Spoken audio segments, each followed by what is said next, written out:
هێرشە ئاسمانیەکان بۆ سەربن کە سەربازی و جبەخانەکانی چەک و تەقەمەنی حەشتی شەعبی لە عێراق گۆڕەپانی سیاسی و ئەمنی سەرقاڵ کردووە.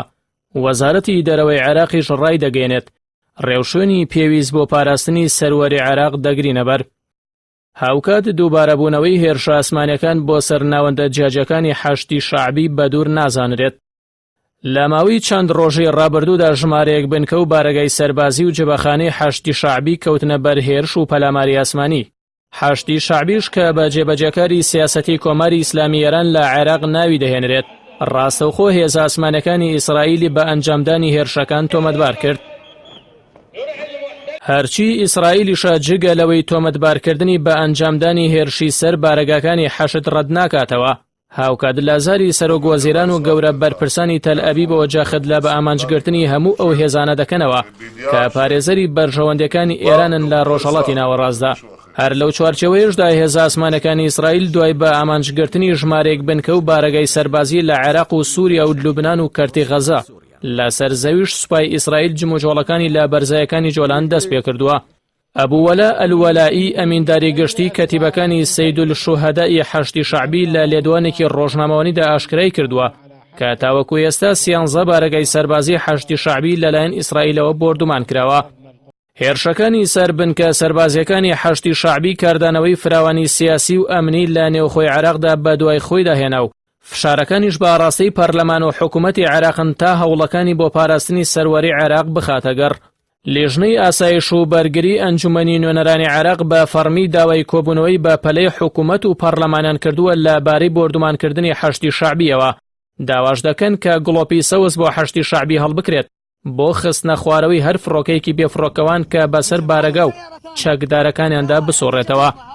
وەزارەتی دەرەوەی عێراقیش لە بەیاننامەیەکدا دووپاتی دەکاتەوە ڕێوشێنی پێویست و تەواوی ڕێکارە دیپلۆماسیەکان دەگرنە بەر بۆ بەرەنگاربوونەوەی هەر کارێک کە پێشێلی سەروەری عێراق بکات. جەختیش دەکاتەوە لە ڕێگەی نەتەوە یەکگرتوەکان و ئەنجومەنی ئاسایش هەنگاوی پێویست دەنێن. لای خۆشیەوە عەمار حەکیم سەرۆکی ڕەوتی حکمەی نیشتیمانی لە بەیاننامەیەکدا ڕایگەیاندووە بە توندی ئەو نەرمیە ڕوونەی حکوومەتی عێراق بەرامبەر پێشێلکاریە بەردەوامەکانی سەروەری عێراق ڕەت دەکەنەوە و قبوڵی ناکەن لە بەرامبەر دەستبردن بۆ شکۆی دەوڵەت و سەروەری و ڕۆحی هاوڵاتیان نەرمی بنوێنرێت. هاوکات ئینتیفاز قەنبەر سەرۆکی حیزبی مستەقبەل و نزیک لە ئیداری ئەمریکا ڕای دەگەێنێت هێرشەکانی سەر حەشتی شەعبی بە فڕۆکەی F-35 ئەنجام دەدرێت لەلایەن ئیسرائیلەوە. ئەو کارش بە وەکالەت لەلایەن واشنتۆنەوە دراوە بە تەل ئەبیب چونکە ئیداری ترامپ کە هەڵمەتی بانگەشەی هەڵبژاردنەکانی لە پێشە نایەوێت خۆی تووشی جەنگ بکات. بۆ دووەم هەفتەیە لە سەرێک هێرشی ئاسمانی بۆ سەربارەگە و کۆگا سەربازیەکانی حەشتی شەعبی لە عێراق بەردەوامی هەیە. چۆنێتی و میکانیزمی بەرپەرشدانەوەی هێرشەکانیشی ناکۆکی خسۆتە نێو گروپە جیاوازەکانی حەشدەوە.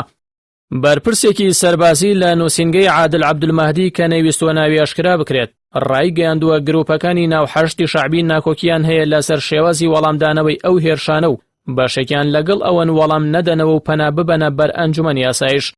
بەشێکیشیان وەک فراکسیۆنی بینا کە نووری مالیکی و هادی عامری سەرکردایەتی دەکەن داوا دەکەن بەرگری ئاسمانیەکانی عێراق وەڵامی توندی ئەو هێرشانە بداتەوە. هەمان سەرچاوە ڕاشی دەگەیەنێت هەوڵەکانی حکوومەت بۆ ڕاگرتنی هێرشەکان لە ڕێگەی پەنابردن بۆ لایەنی ئەمریکیەوە شکستی هێناوە و ئەگەری دووبارەبوونەوەی هێرشەکانیش لە ئارادایە. هاوکات هەرسێ سەرۆکایەتەکەی عێراق لەگەڵ فەرماندە و سەرکردەکانی حەشتی شەعبی هاتوونەتە سەرخەت بۆ تاوتوێکردنی هێرشەکان و میکانیزمی وەڵامدانەوەیان. بڕیارشە کۆتایی ئەم مانگە حەشتی شەعبی لە ڕێگەی خۆپیشاندانی جەماوەریەوە هێرشەکانی ئیسرائیل سەرکۆنە بکات.